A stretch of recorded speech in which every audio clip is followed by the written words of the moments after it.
Bonjour à toutes et à tous. Nous sommes en direct de Evolution Paris pour l'édition 2024.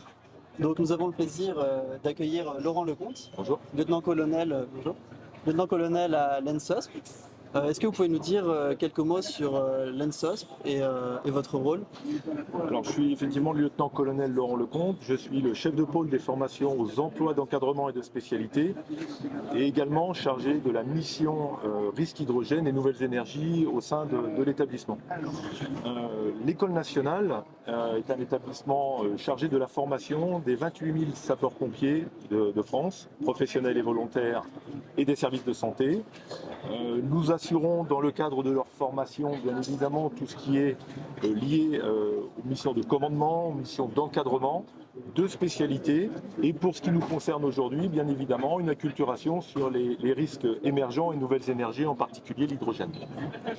On entend souvent dire que l'hydrogène c'est une molécule dangereuse, ça crée des accidents. Quel est votre regard sur la question? Alors, l'école nationale est engagée dans le monde de l'hydrogène depuis plus de 12 ans. Nous avons participé à des projets européens qui nous ont permis de prendre en compte cette nouvelle énergie, qui n'est pas nouvelle pour autant. Le gaz existe depuis très longtemps. Le résultat étant, c'est que nous avons la seule et unique plateforme de formation au risque hydrogène d'Europe, avec des outils adaptés, reprenant des pressions d'utilisation à 200, 300 ou 700 bars. Donc c'est vraiment ce qu'on peut retrouver dans la réalité, tant sur des installations fixes et mobiles, qui permet justement de prendre en compte ce risque, de bien l'analyser, de bien interpréter et prendre en compte l'hydrogène.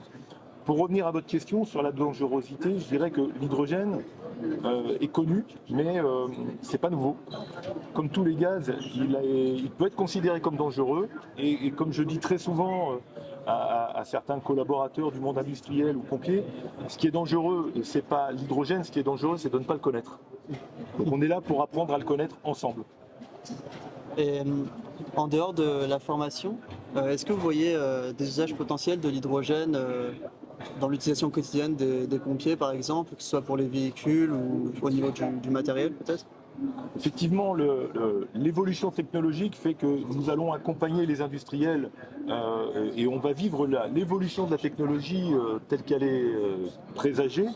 Il n'est pas incertain que pour ce qui nous concerne, on n'ait pas non plus des véhicules demain avec des nouvelles énergies, dont l'hydrogène. Il n'y aura peut-être pas que l'hydrogène, mais pour autant, la mobilité fera partie aussi des nouvelles technologies, et peut-être même pour d'autres équipements un peu plus adaptés, tels que les groupes électrogènes ou des groupes de pompes ou autres, qui pourraient utiliser cette nouvelle énergie avec les piles à combustible.